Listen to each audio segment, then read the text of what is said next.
So we have a love for Joel as a player, probably more so than we have for Ellie. So when you come back to this game and within the first few hours of the game you kill Joel, that's gonna get people upset, and rightly so.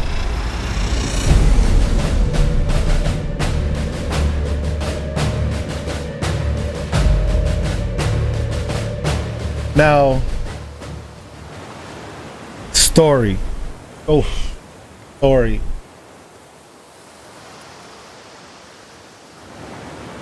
Story. Oh. Now, the story part of this all is that's the thing that when people are hating on this game, story is the number one hate that so many people have been trying to attack and pick holes at. And I find it so unfair that people are doing that when they didn't even experience the story themselves. They got a Cliff Note version of this story, and off of those Cliff Notes they want to create their own thought and bash the game because I think it's cool to jump on that bashing bandwagon. When you actually look at the product, like I just did right now, that I've gone and I've beat the game, I've done it. You know, some of you guys have been here with me, you know, through a major part of this. You've seen it, you've been here with me. Like this story, they didn't compromise. I don't think they compromised in the story that they were trying to tell. But when I see things that people right off the bat, what they do is like that clip that Kukul, one of our community members, sent me of this Korean guy pulling out the disc as soon as Joel died and cutting it because he didn't like that Joel died. Honestly, I think fuck you to a person like that. Personally speaking, that's a very strong statement, but it is a fuck you because you came into this like that to me was set up to be a meme. You know, I don't think there was anything genuine in that. Nothing genuine in that, right? Like, you're talking about, oh, you had a pair of scissors ready there to go. No, you probably heard what happened. You got to that point. You brought it out. You did it. Even if it was real, it's nonsense because you're not allowing the storyteller to take you where the story wanted to go. I remember when The Last of Us 1 came out, and they specifically said that they didn't want to do a sequel. They didn't want to do a sequel. They felt that the story that they told was enough, and honestly, it was enough. They left it with an ambiguity. They left it with a way that people could make up their own decisions of where it was going to go. People were allowed to choose, hey, did Joel do a good job by saving her, or is Joel the bad guy, or whatever? You got to decide that as a person, as a player, as a viewer, and sometimes those type of endings are very powerful, which is why The Last of Us still remains as one of my favorite games, the top 10 games of all time. Now, when you decide to bring back a game, bring back a series, a franchise, I can't imagine that these people who put so much passion into this project would bring back this series unless they felt they had a compelling story to tell. So much thought went into this, and I know there's a lot of people that feel this trepidation about coming back to these characters and revisiting what that ending means and worrying whether that's going to spoil the first game. And you have to understand, we feel all those things as well. Like, no one loves these characters more than we do, and we would not do this if we didn't feel like we had the right idea. And the part 2 is really kind of doubling down on that to say we believe in this so much. We're not trying to avoid it. And we like I've played with so many of the ideas that had different characters and it never felt right. The Last of Us is about these 2 characters specifically. So yeah, the part 2 is it's saying this is going to be a larger story. This is a complementary story to the first game, but the 2 together are going to tell this much larger tale. And all I ask is the fans of the first ones, put some faith in us, trust us, we're going to do right by you. So. Damn straight. And I feel that's exactly what we got. I feel we got storytellers who wanted to tell a certain story, bring these characters back. And if I would put a theme to everything that I've seen, I would say consequence. Consequence is the theme that I would put into this. And why? Yeah, I really agree with that. Yeah, right? Like, I think that's what it would be. Because consequence, every decision that was made, you're dealing with the consequences of saving Ellie. You're dealing with the consequences of seeking revenge from both parties. You know, the consequence of bringing all her people to help her try to kill Joel, to kill Joel. The consequences that came out of bringing all those people into it. Ellie having to deal with the consequence of walking away from Dina at the end. Now having to leave that behind. It's a theme that's there, and I'm sure you could add other themes to it, but that's the big one that stepped in my mind. Consequence. Now, to be fair, I still find one thing that did not work for me in this game at all, and to me was a giant distraction. I'm glad they didn't spend too much time on it, but I think even I think you heard me talk about this too as well, Cyber, as it happened. Because I'm like, come on, I felt like too woke. It felt too woke. See, to me, it was more of a way to try, like, they were using it as a plot device to kind of explain the cult more.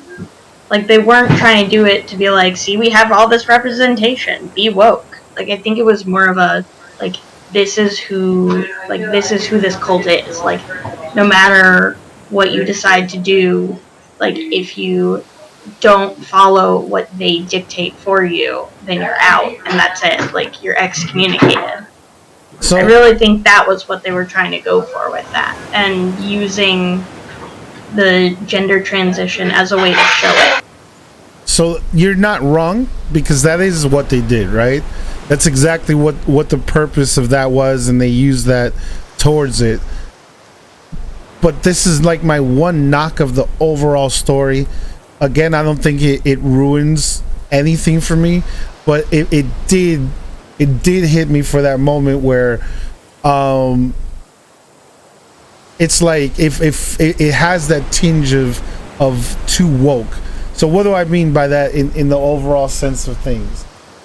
Because I think it's important to clarify what that means. For one, you have you have a lesbian couple that's in the forefront, right? Like, these are your main couple. This is like your main couple. The main character has that relationship in there. For me, no problems with that, right? Like, I don't see anything negative against that. I think it's awesome. I think the representation should be there, and they didn't make that as a crutch of the story. They didn't do that, you know. Like, and I've said this before as playing the game, and I'll say it before now. They didn't make it seem like it's because we're lesbian that we were able to overcome all these things, right? It was just who the character was. And it could have been straight, it could have been non-binary, it could have been whatever, but that didn't change the course of the story, okay? it was a decision. It's fine, and I love it, right? Because these are the times when, especially, you want those things out in front, right? Like we need more black superheroes, Latin people in the forefront, Asians, like minorities, right? And that's not a knock against any kind of white people or anything like that. It's about representation. The more representation you can have, the better, because that way you can see yourself growing up. I didn't have that much representation when I was growing up. I didn't, like, all my heroes were like white guys, and that's fine. I didn't mind it. I didn't even think about it back then. But it's nice that now you're having that. So now, there could be a little girl who grows up. Well, I don't think she should be playing The Last of Us, to be fair. But my point is, fair. Well, it's really impactful for someone who's in like high school or early in college, who finally like sees that representation, because there aren't that many gay female lead characters. Like, yeah, there'll be like a side character who's gay, but it's super rare for them to be the lead and like the main character. So it's cool to have that for people to look up to and see it can't, like, it does exist, it is real, like you can be the main character of your own story and be gay. So that right there is why I think that's important, right? I also feel like, when you see a Miles Morales, a black Spider-Man, even though I still feel that you should make a completely new character, you shouldn't have to rework a character that exists to fit, that woke agenda. It's good that we have those type of things out there, okay? But what I'm seeing, or what's really awesome, is that representation that you're starting to see overall. And this is a great step, because I can't think of any AAA game, and maybe somebody could correct me right now, but a AAA game that your main character is gay. I can't think of any. I'm like trying to work it in my mind. I don't know of any. So this for all intents and purposes could be the very first game that does that. And that's awesome, because it's not a side lore kind of thing, because in Apex Legends, Gibraltar, his character is gay. And Bloodhound is non-binary. And these are characters in the game, but in the gameplay you would never know that unless you got into lore and you started reading certain things and knowing that stuff. But in the gameplay you just play, so no people can skip that. It won't ever cross their mind. You might hit somebody with lore on that one day and they're like, oh damn, I didn't know. Oh, cool, right? Because they don't put it front and center in there. This is front and center. This is a character from representation, from a different sexual representation that most people would feel, right? And now that's in the forefront. So boom, I think that's a victory for representation that they would go that route. Now granted, some people would say, oh well, why they just change her to be gay? The fact of the matter is, if anyone played the DLC for the first game, that's when she was revealed to be gay in that game. So perfect, boom, that's a victory. Then now you add another thing, which is people that don't fit the stereotypical norm of female beauty specifically, because then you have Abby, and then you have Abby who, how do I say, she's stockier. She has a more square build as opposed to like the traditional feminine build. There you go. And she's straight, she's cis, she's a cis female. There's no, mention of her being gay or anything like that, but she looks different. She looks different, and in some ways it kind of even bothered me as I'm playing the game, and then I have different people coming into the channel, and then they'll tell me, bro, she looks ridiculous, or she looks like the Hulk, or she looks this and that. And that right there is a problem of our society, because we're so quick to point out what's wrong with a person, but we don't love to do that to ourselves, right? We love to look at other people and say, look at that person, point them out, point out their flaws. If we can't even get past looking different, how can we get past racism? How can we get past anything else? Because we're looking at things with such a scope and a degree that I'm like, come on, we got to be better than this as people, right? And the funny thing is, I can even agree that it was distracting for me at the time, because I'm not used to seeing somebody like this. But on my Instagram, I do follow some bodybuilders, and then I'll see female bodybuilders that they have that build, and they're actually really pretty. Like they're like, oh wow, okay, like what one would consider typically pretty or whatever, but they have a body type that's different. But why are we shaming? Why are we worried about what somebody else looks like? And why are we pointing the fingers? And why are we saying, look at this, right? Like, that's the problem. So many kids grow up with like pimples, and there's nothing they can do about it, right? They can they have no control over that, and their whole teenage years are ruined because they couldn't get rid of their acne or something like of that nature. And they get bullied for that, for their appearance that they can't change. And I mean, even people will bully you for like the clothes that you wear because it's different or out there.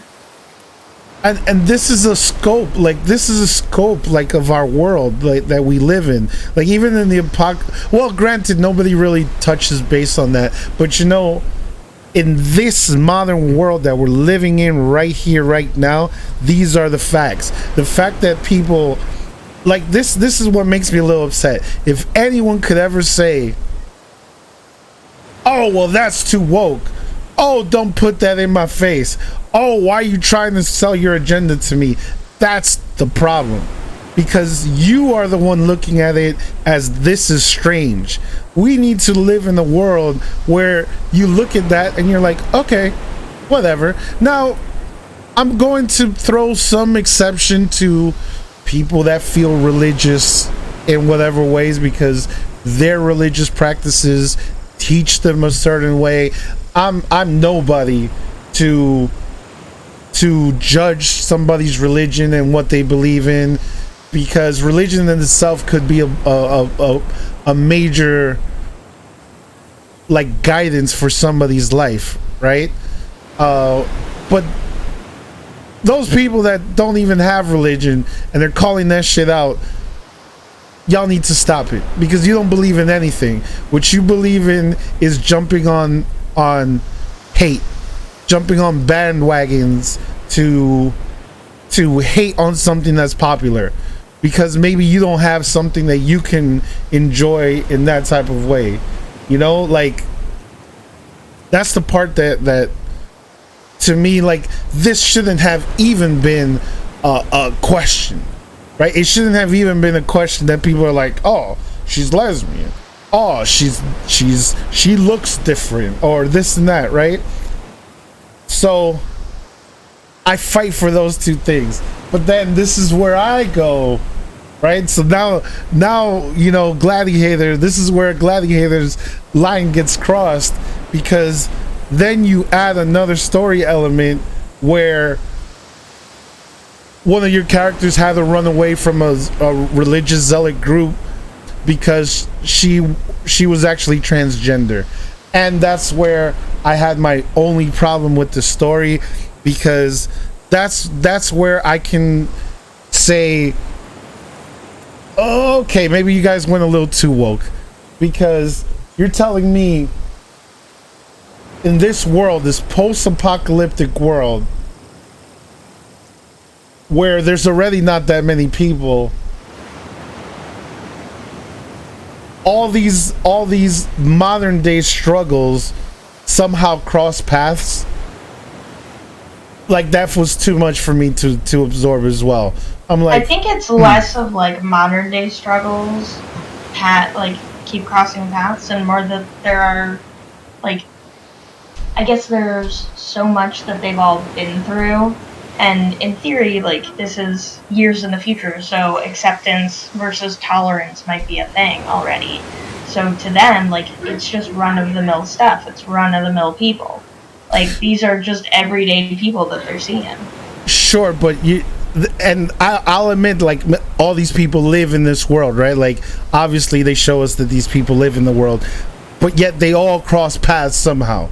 I like that to me was just too much, like too much, just a little, like it's like they over seasoned the steak, you know, like a little too much salt on the steak. Like, I get that you want to throw these things in the forefront to allow people to see things in a different light, but I think that's where you draw the line of too wokeness, because that's when you allow others to criticize your work and it becomes a distraction to the work that you actually have, because it didn't need to be that. It could have gone something completely different. I didn't feel like whatever, maybe I you know, I don't like how they sacrificed my mom, or what. Like, they could have gone any route. They could have done something. Like, those guys are very creative people, but instead they tried to add another woke element into it. And I think for me, that is the biggest problem that I have in a story perspective. Because even then, it doesn't add anything to the story afterwards. Like, once it's revealed that she's trans, once it's revealed that her mother dies, trans means nothing anymore. So there was nothing else that like, it didn't have to be that. And I think for me, that's like, you know, let's get a good start, right? Let's get a good. You can't overwhelm people with change. Like, imagine you take a racist and you throw a racist in I don't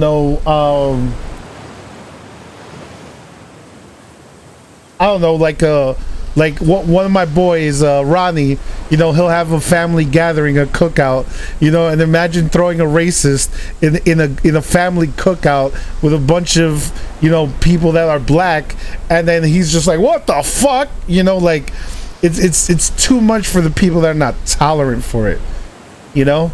It's like, it's too much. But again, that's how I think that they tip the meter too much, if I'm being honest.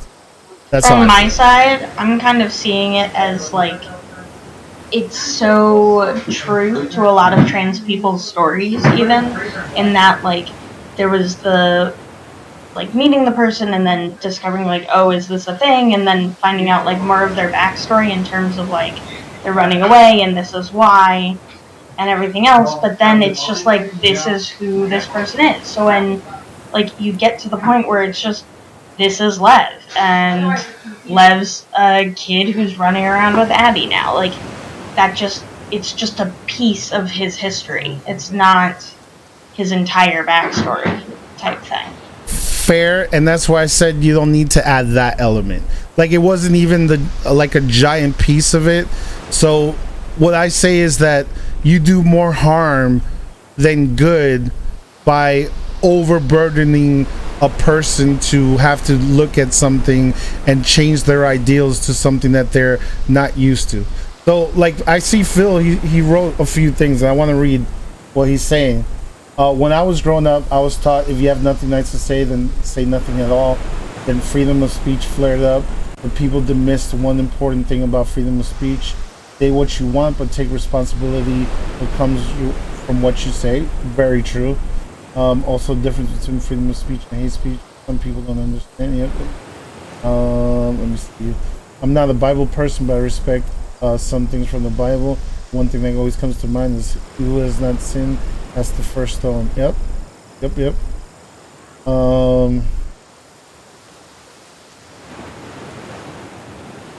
So to me, I think like you start alienating a lot of people once you add all of these elements to your story, and it becomes distracting. And it's funny because I was talking to my roommate, and she identifies as bi, right? So she, when I was telling her about this stuff, she got real impassioned, like, no, these are the type of things that should be, and this and that, like, put it out there, right? And I agree with all those things. My whole thing is just, one game cannot be the crowning achievement of this battle. It can't be the be all and end all of the whole movement.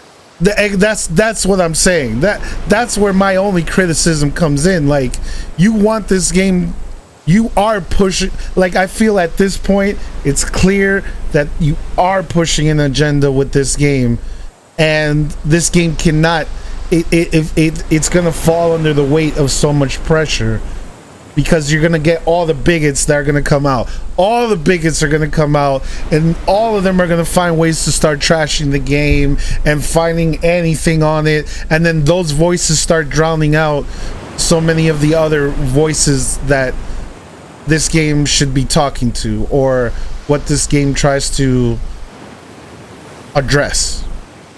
Yeah, that's super fair. And I actually have to run for dinner, but Ooh. It was awesome talking with you, and thank you for playing the game that I was too scared to play. Well, every once in a while I'll play those games for the people, I'll play those games for the people.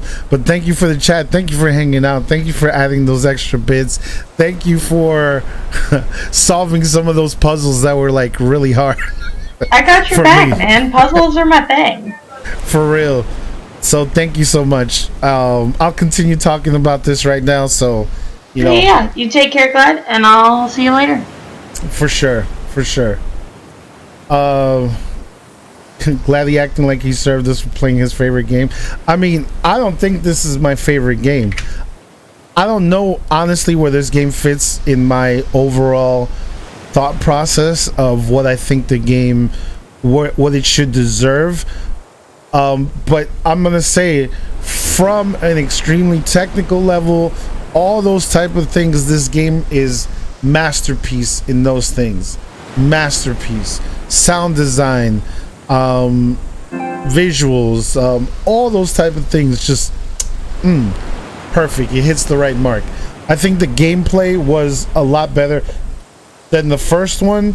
If I'm judging the gameplay, I'm gonna say the biggest problem that I've had with gameplay is more the fact that I wasn't a giant fan of these big open spaces that you have to like start searching and looking for all those things. Feels a little time consuming, and not in a good way. I'm not the giant fan of the constant fight and then scavenge, fight and then scavenge, like that cycle of gameplay. I don't think it's the greatest gameplay or game that I've played. It could be better. If it was very serviceable, though, I will say it. Like, especially the combat sections, I think a lot of them were very serviceable to the game. I also think there were quite a few of them where it felt excessive. Like, why do I have to do all these fights to reach my objective? It feels almost excessive. Like, why am I doing this? This is wasting time. Now, let me talk about the story as a whole.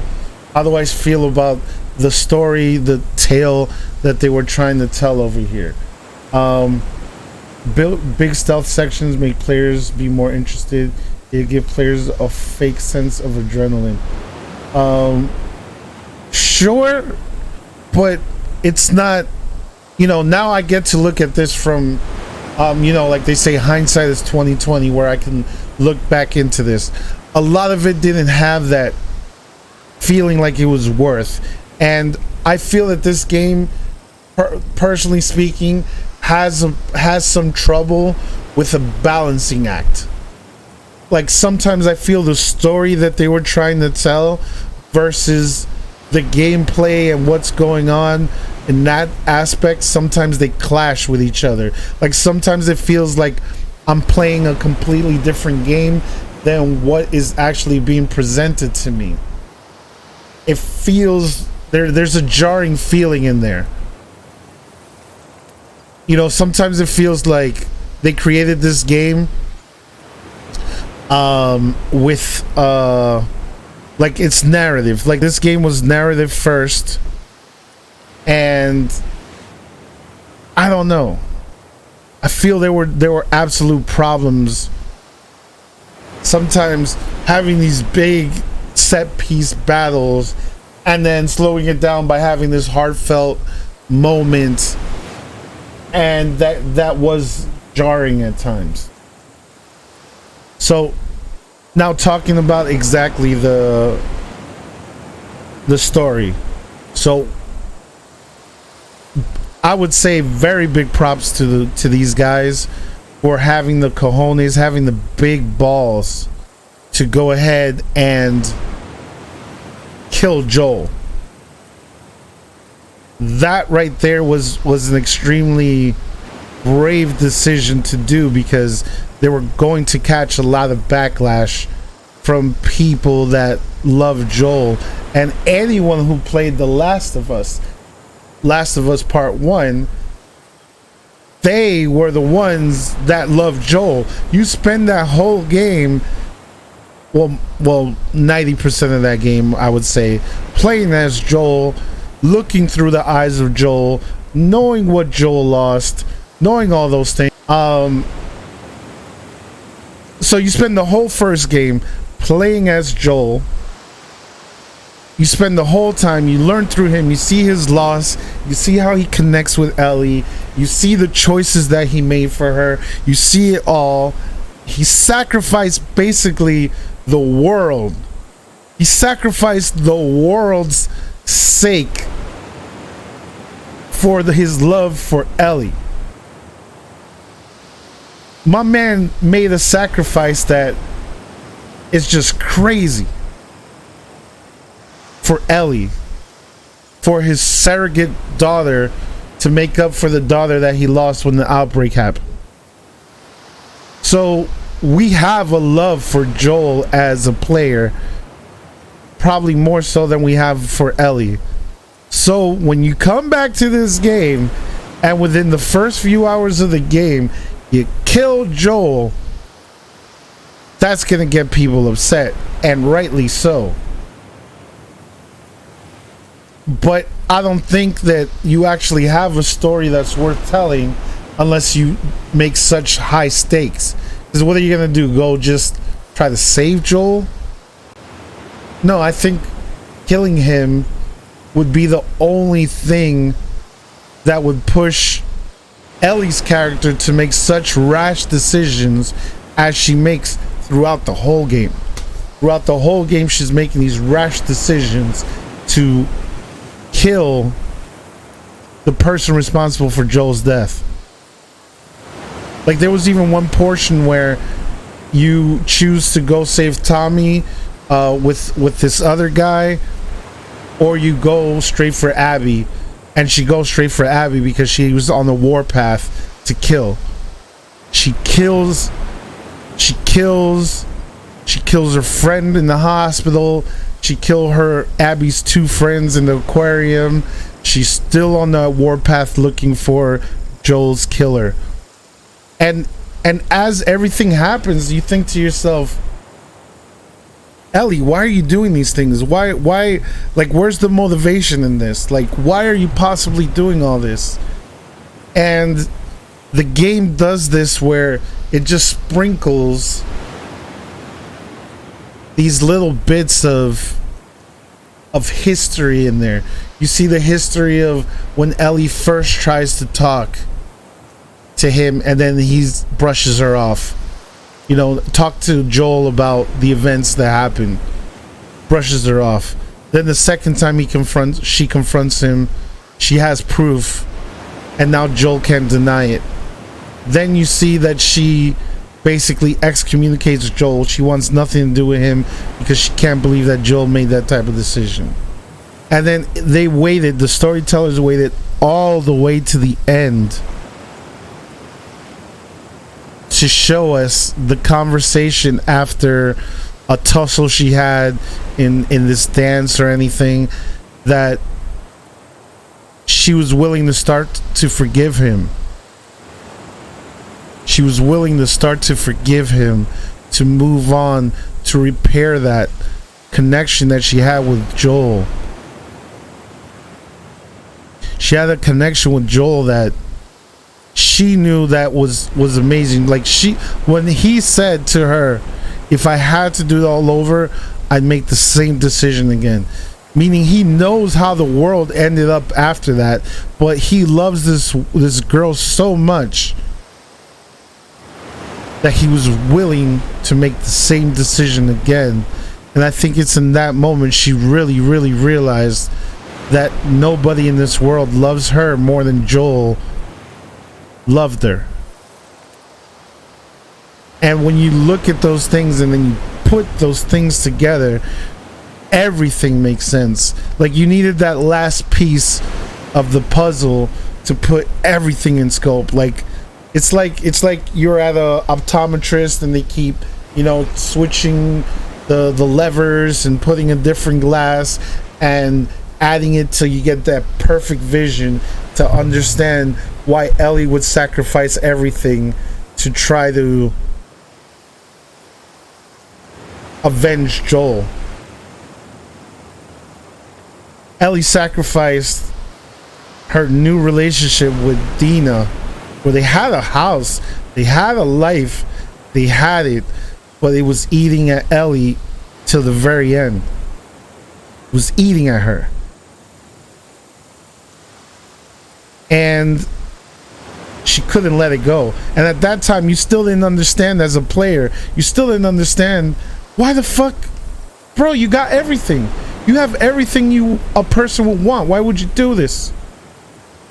But I also think it's because, because she does ultimately let Abby go. But the last time that she confronted Abby was the winner of that confrontation.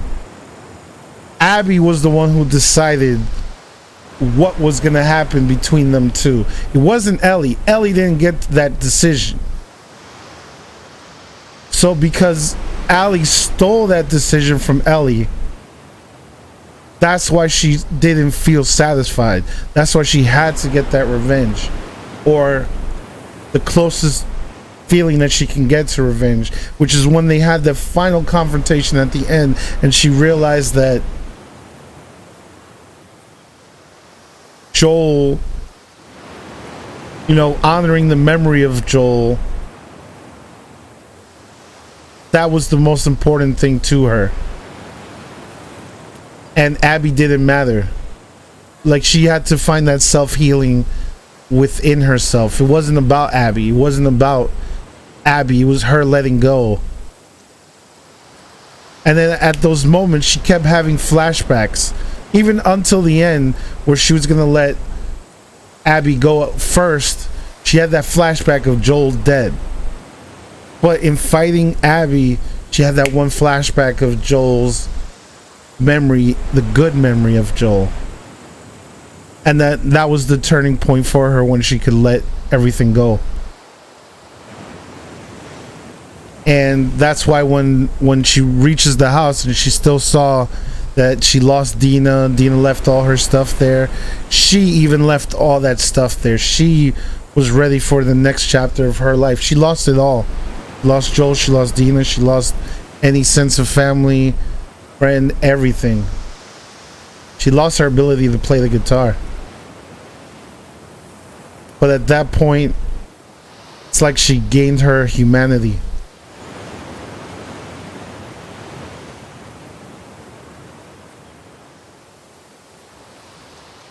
So Do I feel this was a story worth telling?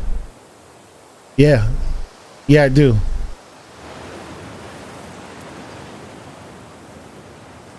I do.